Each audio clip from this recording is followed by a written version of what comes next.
큰 충격에 빠지게 되었죠. 십자가 못 박혀 들어가서 뜯어버리고 부활하신 주님을 만난 그 기쁨과 감격에 또 그러했습니다.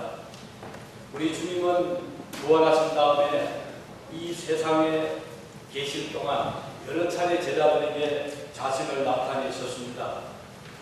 그리고 또 부활 자체를 의심하는 자들이 있었잖아요. 도마 같은 경우 직접 손과 옆구리에 손을 넣어보지 않고는 믿지 않겠다라고 했을 때 주님께서 도마에게 보이시면서 믿어 없는 자가 되지 말고 믿는 자가 되라 이렇게 말씀을 하셨습니다. 그는 고백을 하죠. 나의 주시며 나의 하나님이십니다. 예수께서 다시 말씀하셨죠. 너는 나를 보는 걸로 믿느냐? 보지 못하고 믿는 자들은 복이 복되도다. 이렇게 말씀하셨습니다. 오늘날도 주님의 부활을 두고 믿는 자들과 믿지 않는 자들이 같이 살고 있습니다. 우리는 그 중에서 믿는 자가 된 것을 참 감사해야 되겠습니다. 우리도 도마처럼 의심할 수도 있고 또 기어코 못 박힌 흔적의 손과 발을 보아야 믿겠다고 꾸길 수도 있잖아요. 그러나 우리가 의심 없이 주님의 부활을 믿게 된 그 자체만 해도 얼마나 감사한지 모릅니다. 보지 못하고 믿는 자들은 복되도다 라는 주님의 말씀을 우리는 마음에 다시 되새기게 됩니다. 부활하신 주님의 모습을 본 제자들은 아직은 성령님의 체험을 하지를 못했습니다. 그래서 복음을 땅끝까지 증거하라는 사명을 아직 받지 않은 데였고 40일 동안 그런 중에 이제 날짜가 흐르게 됩니다. 베드로는 그 형제 안드레와 함께 원래 갈릴리 출신 어부였잖아요. 어느 날 베드로가 말합니다. 나는 물고기 잡으러 가겠다. 이 말을 들은 제자들 중에 도마라든가 나다나엘, 세베대 아들들 또 다른 몇 제자들도 합류를 하게 됩니다. 그래서 그들은 다시 갈릴리로 하향을 하게 됩니다. 밤새도록 이렇게 거부를 던지고 했지만 고기를 잡지를 못했습니다. 밤을 지새우면서 이곳저곳에 흙탕을 치고 있을 겁력 바닷가에 주님이 찾아오셨잖아요. 그리고는 묻습니다. 너희에게 고기가 있느냐? 없나이다. 갈아서 낸 그물을 배 오른편에 던지라. 그리하면 얻으리라. 주님이 말씀을 하셨습니다. 과연 예수님의 말씀대로 그물을 던졌을 때 많은 양의 고기가 잡히게 되었죠. 그물을 들 수 없을 정도로 많이 잡혔습니다.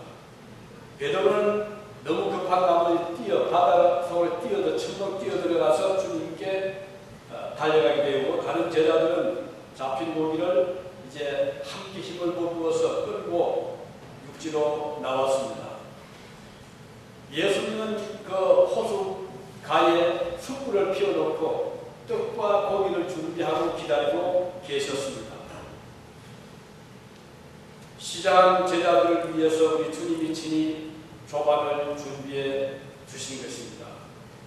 제자들이 너무 신기하잖아요. 고기를 헤어보니까 그 큰 고기 잡힌 마리수가 153마리.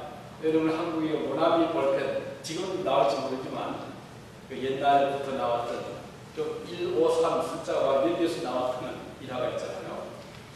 153마리들은 많은 고기를 잡았지만 그물이 찢어지지를 않습니다. 우리 여기서 다시 볼 수 있는 것은 주님께는 실패가 없구나. 고기를 잡을 때 던지는 그 그물의 장소도 그래요. 또 잡힌 고기를 끌어올릴 때 찢어질만 한데도 그물이 안전하도록 하나님께서 지켜주신 것을 볼 수가 있습니다.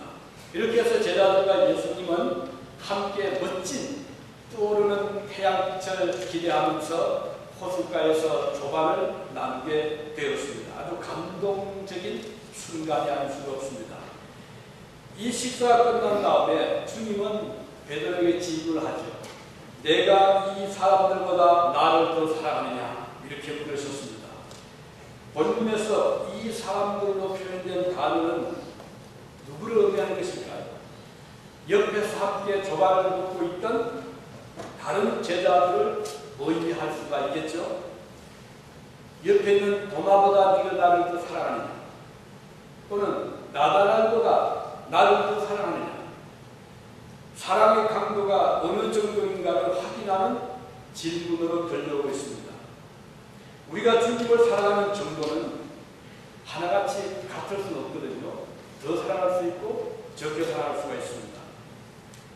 주님은 베드로에게 많은 사랑을 기대하고 있어서 이 질문에서 우리가 느낄 수가 있습니다. 오늘날 예수님께서 베다니 집에, 시몬의 집에 가셨을 때 많은 사람들이 자리에 같이 있었습니다. 그런데 한 여인이 나타나더니 옥합병을 깨뜨리고는 그 값진 옥합을 주님의 그 향유를 주님의 머리와 발에다 쏟아붓습니다. 이것은 아주 비싼 아주 고상한 향유였거든요. 유다가 깜짝 놀라면서 책망하죠. 아니 이 사람이 여인아, 왜 비싼 것을 이렇게 허비하느냐, 그러지 말고 이걸 팔아서 돈으로 우리에게 주면 우리가 부재를 할 터인데 이거 왜 이렇게 하느냐. 유다는 책망으로 여인에게 나무라고. 그때 주님은 말로 하셨죠. 가만두어라, 그 여인은 지금 옳은 일을 하고 있다 라고 하셨는데, 주님의 그 말씀은 이 여인이 얼마나 주님을 지금 사랑하는가를 알고 있었기 때문입니다. 왜냐하면 여인은 원래 7 귀신이 들렸던 폐인이 되었던 사람이었어요. 주님을 만나 예수께서 귀신을 쫓아내 주심으로 여인은 평생 또 잊지 못할 사랑에 빚어지게 되었습니다. 그래서 주님이 가까이 오셨다는 이야기를 듣고 어떻게 하면 주님께 조금이라도 보답을 할 수 있을까 하는 그런 심정으로 자기 집에 있던 것 중에 제일 감당하는 그것을 가지고 오는 겁니다. 유다는 그걸 몰랐죠. 주님은 아셨던 것입니다. 이 여인의 뜨거운 주님을 향한 감사의 마음, 사랑의 마음을 주님이 헤아리시고 여인을 감싸주시고 받아주셨던 것을 볼 수가 있습니다. 자, 이제 이런 가운데서 이 베드로에게 주님이 물으신 질문, 내가 이 사람들보다 나를 더 사랑하냐, 이렇게 질문을 했을 때 그게 영어 번역을 보면요, 이게 한 단어가 더 들어가 있습니다. 우리 번역도 없어요. Do you truly love me more than this? 이렇게 되어 있어요. Do you truly라는 말 들어갑니다. 우리 말은 그 말에 빠져 있어요. 그리고 이 영어 번역자가 그 원문을 해석하면서 너 말이 들어가야 되는 걸 알았던 것이죠. 다시 말하면 네가 진짜 진실로 나를 더 사랑하느냐, 주님 이렇게 물으신 것입니다. 베드로가 이제 같았으면 대답이, 질문이 떨어지기 무섭게 바로 대답했을 거죠. 그럼요, 당연합니다 라고 했을지 모릅니다. 그러나 지금은 상황이 다르죠. 왜냐하면 실패했던 경험이 그에게 있었기 때문입니다. 그래서 대답하기를 가로되 주여 그러하면 내가 주를 사랑하는 줄 주께서 아시나이다, 이렇게 대답을 하고 있습니다. 그는 You know that I love you. 여기 베드로의 대답, You know that I love you. 베드로는 장담하는 것이 아니라 주님께서 자기의 마음을 알아주기를 지금 기대하고 있는 것입니다. 제가 얼마나 주님을 사랑하는 줄을 아시지 않으십니까? 라고 호소하는 심정을 볼 수가 있습니다. 바닷속에 고기 떼를 정하여 아시고 정확히 아시고 검을 던질 곳을 아시는 주님께서 베드로 자기 마음을 아는 것을 그는 고백하고 있는 것입니다. 베드로는 자기가 아무리 호언장담해도 쉽게 무너지는 것을 직접 체험을 했잖아요. 주님께 대한 사랑은 말에 있지 않음을 고백하는 대답이기도 합니다. 주님은 사실 베드로를 부르실 때 제일 먼저 불렀잖아요. 그리고 항상 베드로를 데리고 다니면서 각각 우리가 말하기를 베드로는 수제자다, 머리와 같은 제자다, 이렇게 우리가 불러주었는데 그는 보기 좋게 시험에 떨어지고 말하죠. 그런데 주님은 그 베드로에게 아직까지 기대하고 있음을 보여주는 겁니다. 네가 나를 사랑하는 그 정도가 이 모든 사람보다 더 사랑한다, 주님이 이렇게 부르실 때는 그 기대를 하고 있는 겁니다. 주님은 도마에게 물으신 것이 아니고 나다나엘을 붙잡고 물으신 것도 아닙니다. 자신을 모른다고 부인했고 도망갔던 그 베드로를 붙잡고 다시 확인하기를 원하셨던 것입니다. 새벽마다 통곡하는 베드로에게 다시 한번 기회 주시기를 원하시는 모습을 볼 수가 있습니다. 이 모든 다른 사람들보다 너는 나를 더 사랑하느냐? 이 질문은 베드로로 하여금 자기를 돌아보게 하는 질문이기도 합니다. 주님은 오늘 우리 각자에게 이런 물음을 던지고 계십니다. 너는 나를 사랑하느냐? 너는 다른 사람보다도 나를 더 사랑하느냐? 주님께서 던진 이 질문은 2000년 전 베드로에게 던진 질문은 아니라 오늘 이 시대에 저와 여러분에게 던지는 질문이기도 한 것입니다. 이것은 하나님께서 이미 우리를 사랑하셨기 때문에 기대를 하고 우리에게 던지시는 질문입니다. 그분은 저와 여러분을 이 세상 많은 사람들 중에서 먼저 구별해 주셨다. 우리 각자 이름을 불러서 세상에서 나오게 해주셨습니다. 하나님을 알게 해주셨고 우리를 그의 자녀로 먼저 삼아 주셨습니다. 베드로는 그의 서신 베드로후서 2장 9절에서 이렇게 기록하고 있습니다. 그러나 너희는 우리 모두 너희는 택하신 족속 왕같은 제사장들 거룩한 나라 그의 소유된 백성이니 이는 너희를 어두운 데서 불러내어 그의 귀한 빛에 들어가게 하심이라 이렇게 기록하고 있습니다. 하나님께서 저와 여러분을 여러 사람들 가운데서 불러내어서 왕같은 제사장으로 삼아주셨다고 했습니다. 우리를 이처럼 사랑하셔서 그런 독생자를 보내주셨습니다. 이제 그분은 그 하나님 저와 여러분에게 사랑을 확인하기를 원하시는 겁니다. 네가 나를 사랑하느냐? 이 모든 사람들보다 나를 더 사랑하느냐? 주님의 질문을 우리는 지금 받고 있습니다. 그리고 또 한 가지 오늘 본문을 자세히 보면 내가 이 모든 것들보다 나를 더 사랑하냐 이렇게 볼 수도 있는 그 문장입니다. 그러니까 먼저는 여기 있는 옆에 있는 내 제자들 다른 사람보다 나를 더 사랑하냐 하는 질문이 될 수도 있고 두 번째 질문은요. 이 모든 것들보다 사람보다는 대상을 지정하는 것을 볼 수 있습니다. 왜냐하면 오늘 이 영을 보더라도 주님께서 부르시기를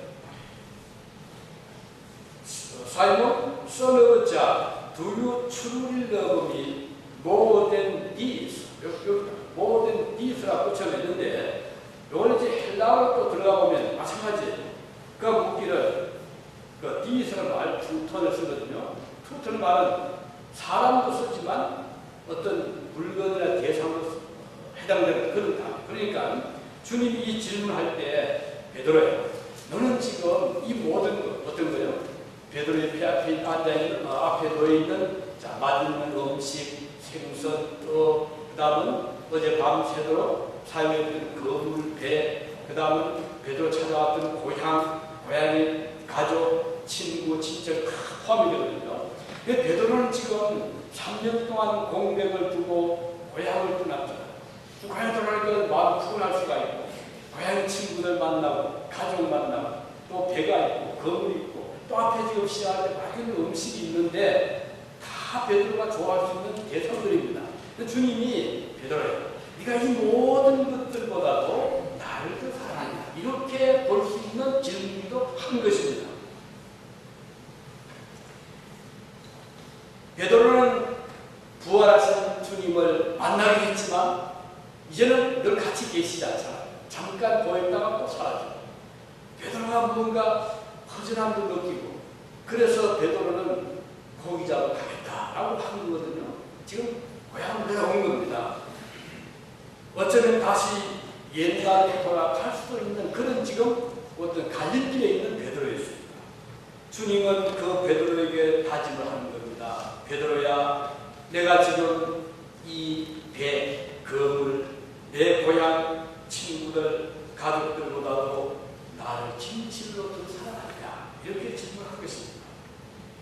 너는 지금 옛날 잊지 못하고 다시 고향으로 돌아왔지 않느냐?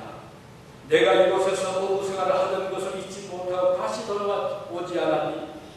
내가 이 모든 것을 그들보다 나를 진정으로 더 사랑하고 있느냐? 이렇게 질문을 하신 것입니다. 16절에 보면요, 요한의 아들 시몬아, 네가 나를 사랑하느냐? 이렇게 묻고 있습니다. 베드로가 처음 주님을 부름받았을 때 주님께서 나를 따라 했잖아요. 그때 베드로는 어떻게 했어요? 용기 있게 배와 그물을 두고 가족도 기도하고 주님을 따라갔거든요. 결단이 대단했습니다. 조금 더 주저함이 없었어요. 용기 있는 결단이었습니다. 그 후로 한 번도 다시 베드로는 그물을 잡지를 않았고 또 배를 타지를 않았습니다. 그리고 3년 동안 주님만 따라다녔거든요. 뒤로 돌아보지 않았습니다. 그러나 주님이 십자가를 지시게 되었을 때 그는 넘어지고 말았습니다. 시험에 들지 않게 깨어있어 기도하라고 하신 주님의 말씀을 그는 근성으로 듣고 말았잖아요. 그는 자기를 너무 믿었습니다. 설마 기도하지 않는다고 넘어지라 이렇게 생각을 했습니다. 결과는 자기의 기도와는 전혀 달랐습니다. 조금도 주저함 없이 모른다고 3번씩이나 부인하고 심지어 저주까지 했다고 기록이 되고 있습니다. 지금 베드로는 갈릴리로 돌아왔습니다. 혼자 온 것이 아니고 함께 주님을 따랐던 다른 제자들까지 데리고 내려왔습니다. 그리고 다시 배를 타고 그물을 던지는 업으로 되돌아갔습니다. 그러나 하나님은 그 베드로 뜻대로 고기가 잡히도록 하지를 않으셨습니다. 여기에서 조금 우아함이 되잖아요. 어떻게 고기를 그렇게 잘 잡았던 베드로가 그날따라 한 마리도 못 잡도록 고기가 어떻게 잡히는지 모르겠어요. 만일에 그날 주님께 많은 고기를 잡았다면 상황이 달라질 수도 있었을 것입니다. 그러나 주님은 이곳 갈릴리 바다까지 다시 찾아오시고 지금 시작하고 힘은 빠지고 낙심하고 있는 베드로에게 찾아오셔서 베드로를 부르신 것입니다. 질문 던지셨죠. 이 모든 것들보다 나를 더 사랑하냐? 이렇게 물으셨습니다. 손에 잡고 있는 그물보다도 그가 탔던 배보다도 지금 시작하고 지쳐있는 베드로 앞에 펼쳐져 있는 어떤 풍성한 아침 조반보다도 너는 나를 더 사랑하느냐? 주님의 질문이십니다. 3번씩이나 물으시는 주님의 거듭된 질문에 베드로는 근심하며 대답을 합니다. 주여, 모든 것을 아시오매 내가 주를 사랑하는 줄을 주께서 아시나이다. 베드로는 주님을 가까이 모시면서 한 가지 드러난 것이 있습니다. 뭔가 하니 주님은 모든 것을 아시는 분이라는 사실이었어요. 보세요. 오늘 아침만 해도 자기는 어부였고 고기의 움직임을 눈을 감고도 알아맞힐 정도로 큰 경험을 가졌던 어부였잖아요. 그럼에도 불구하고 밤새도록 고기 한 마리 잡지를 못했습니다. 그러나 주님은 어떻게 아셨는지 그물을 배 오른편에 던지라. 전혀 주저함도 없이 그러면 잡히리라 주님 말씀했습니다. 베드로가 그 주의 말씀으로 그물을 던졌을 때 그물이 찢어질 정도로 잡힌 것을 체험을 했잖아요. 주님은 바닷속에 때를 지어 다니는 고기의 흐름까지 알고 계셨던 것입니다. 그뿐 아니라 주님이 자신이 주님을 모른다고 부인하게 될 것까지 미리 내어다 보셨던 분이셨습니다. 자기는 상상도 못했던 일을 주님은 본인이 알고 계셨기 때문에 그는 당신은 모든 것을 아십니다 라고 했습니다. 헬라어 표현은 판타, 올비, 모든 판타, 수는 유입니다. 유, 그다음 안다는 말은 두 가지 보통 사용돼요. 하나는 기노스코 하면은 안다, 또 하나 오이다 하는 그 말인데 이 두 단어가 약간의 그 차이가 있지만 안다는 뜻이에요. 그래서 보면은 판타수 오이다스, 당신은 판타 모든 것을 오이다스 아십니다 이렇게 대답을 하고 있어요. 베드로의 고백은 수많은 경험에서 일어나는 고백이기도 합니다. 베드로의 마음속에 주님께 대한 사랑이 사라지지 않아서를 보여주고 있습니다. 비록 답답하고 아픈 예측할 수 없는 긴박한 상황을 탈피하려고 예루살렘을 벗어나서 갈릴리 바다로 돌아오긴 했지만 주님을 사랑하는 마음만 그대로였습니다. 그래서 주님께서 제발 자기의 마음을 알아주시기를 지금 기대하고 있는 대답입니다. 모든 것을 아시는 주님께서 자신의 주님께 대한 사랑도 인정해 주시기를 베드로가 바랐던 것입니다. 주님께서 베드로의 모든 것들보다 자신을 더 사랑한다는 고백을 듣고 싶어 하셨습니다. 오늘날 예수께서 가르치신 말씀 중에 이런 말씀 하신 적이 있죠. 누가복음 보면 426절에 누구든지 내게 오는 자가 자기 부모와 아내와 자녀와 형제자매 심지어 자기 생명보다 나를 더 사랑하지 않으면 내 제자가 될 수 없다. 이런 말씀 하셨거든요. 물론 내게 오는 자가 자기 부모, 처자, 형제, 자매 및 자기 목숨까지 미워하지 아니하면 너희 나의 제자가 되지 못한다. 이 말은 주님의 제자가 되는 자는 이 모든 것보다 주님을 더 사랑해야 된다. 강력한 표현이잖아요. 이런 말씀을 보면 주님의 제자가 되려는 자는 비장한 각오를 해야 됨을 볼 수가 있습니다. 한 사람이 두 주인을 섬길 수 없다고 하셨습니다. 손에 쟁기를 잡고 뒤를 돌아보는 자는 내게 합당하지 않는다고 하셨습니다. 이런 말씀들을 보면 주님이 원하시는 사랑의 강도는 이 세상의 모든 것들보다도 주님을 더 사랑하기를 원하신다는 것을 알 수가 있습니다. 더 나아가서 주님 말씀하셨습니다. 예수께서 제자들에게 이르시되 누구든지 나를 따르는 자기 일을 부정하고 부인하고 자기 십자가를 지고 나를 따를 것이니라. 자기 부인은 자기 부정을 의미하잖아요. 이것은 자존심과는 정반대입니다. 스스로 자신을 높이는 마음의 자존심이라면 자기 부인은 정반, 자기를 낮추는 걸 의미하잖아요. 자신을 낮추는 것이요 낮추되 가장 낮은 자리로 내려가는 것을 의미합니다. 오늘 그리스도인들에게 요구되는 가장 큰 덕목이 이 자기 부정이라고 할 수 있습니다. 모든 것을 내려놓는 그런 심정을 의미합니다. 나라는 존재, 내가 가지고 있는 욕심도 다 내려놓고 무로 돌아가는 모습. 사람들 생각하기를 무욕이나 무소유는 불교 같은 종교에서 찾아볼 수 있는 덕목이라고 착각을 하는데 사실 그렇지 않습니다. 오히려 진정한 그리스도인이라면 자기를 부정하는 자, 무욕의 경지까지 가는 자가 진정한 그리스도인을 볼 수가 있기 때문입니다. 사도 바울의 삶을 보면 이해하게 될 것입니다. 그는 자기의 모든 것을 다 내려놨잖아요. 자기의 어떤 신분, 자기의 학문, 자기의 어떤 권력, 힘 다 내려놓고 주님을 따랐잖아요. 심지어는 이전에 좋아하던 모든 것을 이제는 버려야 될 배설물처럼 여겼다. 이렇게 고백을 하고 있습니다. 주님의 제자라면 자기를 부정할 수 있어야 된다는 것입니다. 특히 교회 생활은 이 훈련의 장소인데 이게 잘 안 되면 문제가 계속 야기게 되는 겁니다. 오늘 많은 그리스도인들이 이 훈련이 안 되기 때문에 다시 옛날로 돌아가고 있습니다. 손에 잡은 것을 놓을 수 있을 때 자기를 부정하는 첫발을 내주게 되기 때문입니다. 여기는 희생이 따르고 고생이 따릅니다. 사람들이 하나님 나라를 위해 수고하고 일하는 것을 사실 매우 힘들어하니까 아직 덜 들어갔기 때문에 그런 것입니다. 교회를 찾아 나올 때 교회 나가면 모든 것이 형통하리라 이렇게 생각 많이 하잖아요. 잘 될 거다, 소원도 이루어지고 모든 것들도 잘 되고 이렇게 생각하고 나왔는데 나와보니까 섬겨라, 봉사하라, 희생하라, 드리라 이게 힘드는 거예요. 그러니까 오래 못 견디는 경우들이 참 많이 있더라고요. 그래서 우리가 주님을 따르는 진정한 길은 제자의 길은 내가 자꾸 내 소유를 자꾸 삼는 것이 아니고 오히려 나를 비우는 훈련이다. 나라는 자존심도 내려놓고 욕심도 내려놓고 이 세상에 어떤 입신 출세가 아니라 주님이 가진 그들을 따르는 것이 그리스도인의 모습이라는 것을 우리가 알게 될 때 우리는 생각을 바꾸게 될 것입니다. 자, 그리고 이제 이 두 번 질문을 하고 세 번 질문을 했잖아요. 그리고 나서 베드로가 금식을 한 거예요. 왜 세 번을 질문할까? 그러나 우리가 여기서 알아볼 수 있는 것은 베드로가 예수님을 모른다고 부인한 게 세 번입니다. 그러니까 세 번을 지금 주님 모른다고 부인을 해놨는데 예수님이 질문도 세 번을 하신 거예요.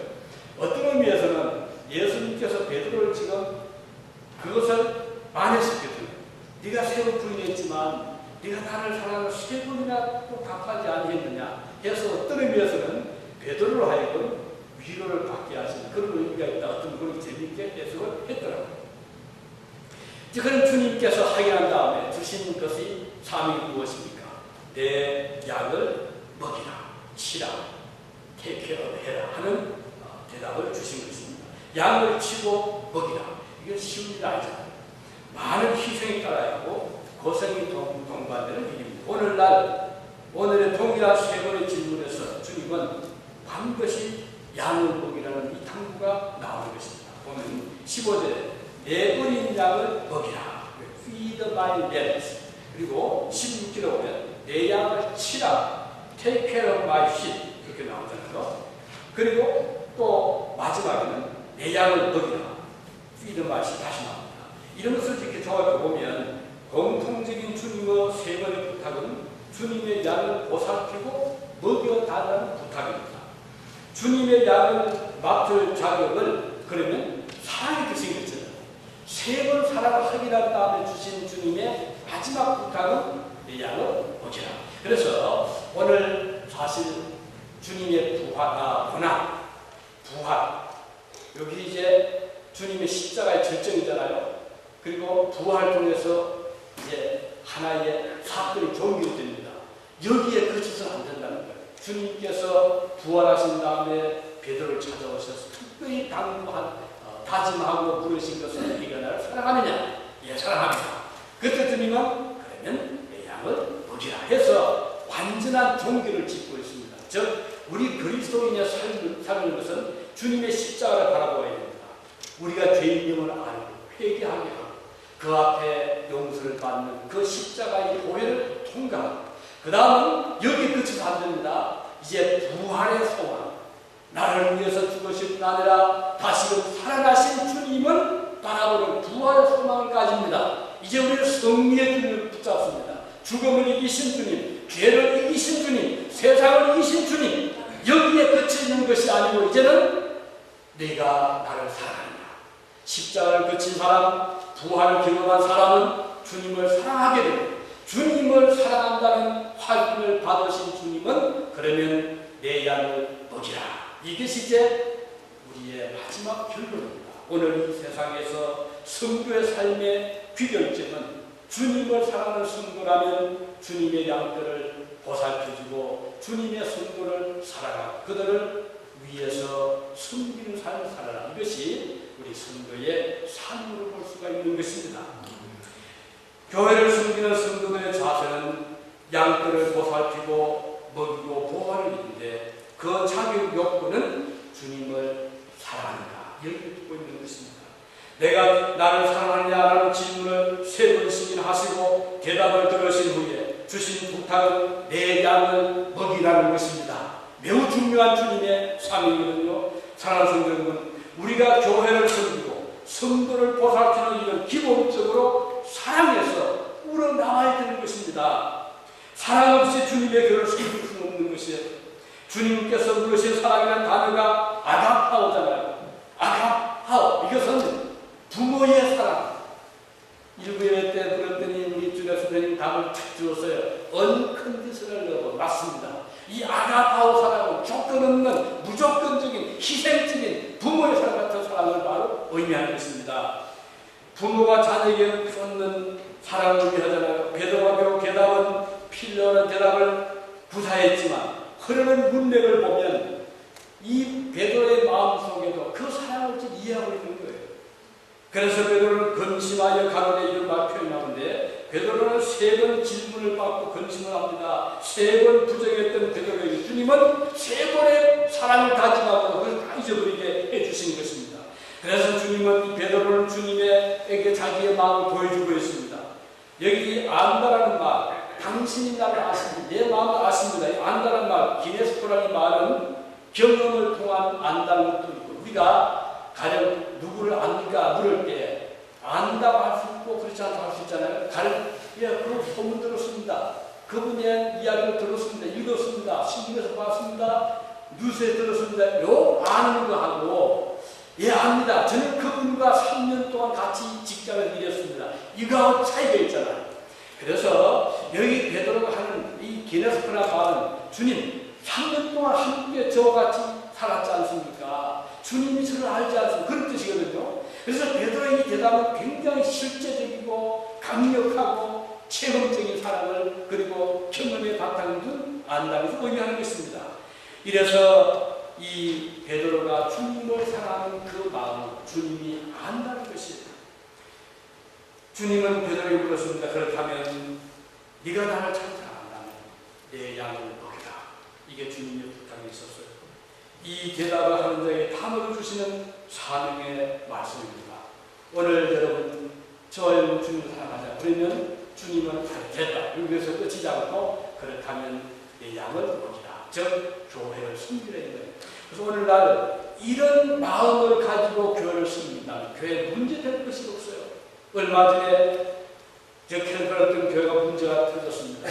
그래서 교회가 서로 개인이 돼가지고 양보를 얻는 거예요.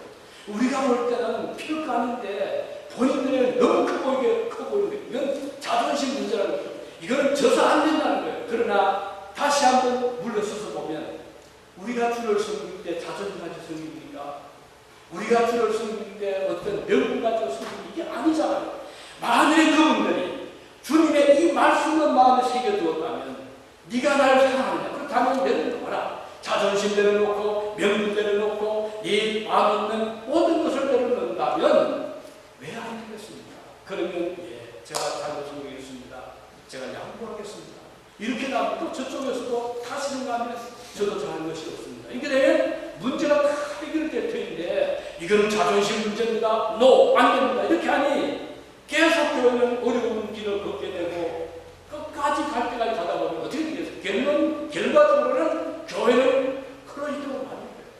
그래서 우리가 주님을 섬길 때 이것만 마음 명심하셔야 됩니다. 내가 주님을 섬기는 것은 내 자존심 때문에 섬기는 게 아니지 않습니까?